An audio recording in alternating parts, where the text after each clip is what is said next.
Hi hello good evening. ഇന്നത്തെ video എന്ന് പറയുന്നത് ദോശയും ചട്നിയുമാണ്. ഇപ്പം നമ്മൾ നല്ല എരിവുള്ള ചട്നിയാണ് ഉള്ളത്.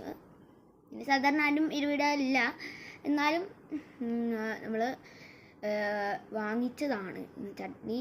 പുറത്തത്തെയും വീട്ടിലത്തെയും വ്യത്യാസം ഉണ്ടോ എന്ന് നോക്കാനാണ് ഗൈസ് നമ്മൾ വാങ്ങിച്ചത്. ടേസ്റ്റ് ഉണ്ടോ നോക്കാം.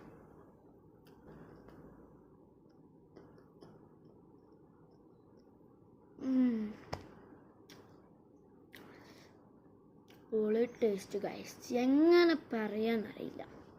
നമ്മൾ പുറത്തത്തെ ചട്നിയും ദോശയാണ്. പുറത്തത്തെ ദോശയല്ല കേട്ടോ, നമ്മുടെ വീട്ടിൽ ദോശ തന്നെയാണ്.